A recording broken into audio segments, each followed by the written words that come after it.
Good morning সবাইকে। আজকে কিন্তু রাখির দিন।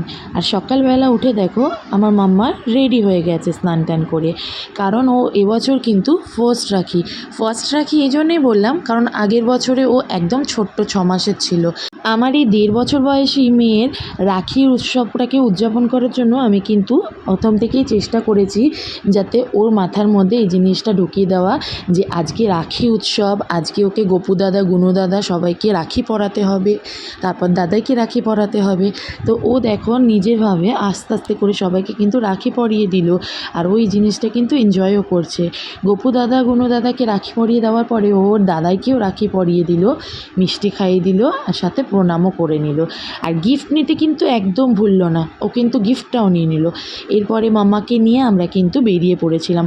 রাস্তায় কিন্তু ভীষণ রোদ ছিল, তাই একটা টুপি পরিয়ে নিয়েছিলাম, কারণ ও দিদুন বাড়িতে আসবে, দাদুন আর ওর ভাইকে রাখি পরাবে। তো ও এসে দেখো দাদুনকে রাখি পরাতে বসে গেছিলো, ওর ভাই এখনও আসেনি, মানে আমার বোনের ছেলে, তাই ওকে রাখিটা পরিয়েছে। আমি যতটুকু জানি বা আমি যতটুকু শিখেছি সেটা চেষ্টা করি এখন থেকেই আমার মাম্মামের মধ্যে দেওয়ার। তাই ওকে আমি একদিন আগে থেকেই অভ্যাস করিয়েছি যে আজকে রাখি, আজকে তোমাকে এইটা করাতে হবে, আজকে তোমাকে রাখি পরাতে হবে। আর আমার মাম্মা দেখো ও কিন্তু ঠিক আমার ইনস্ট্রাকশনগুলো ফলো করার চেষ্টা করে। তো এইভাবে হাসি খুশিতে কেটে গেল এবার প্রথম রাখি। আমাদের দিনটা তো খুব ভালো কাটলো। তোমাদের ভিডিওটা কেমন লাগলো জানিও।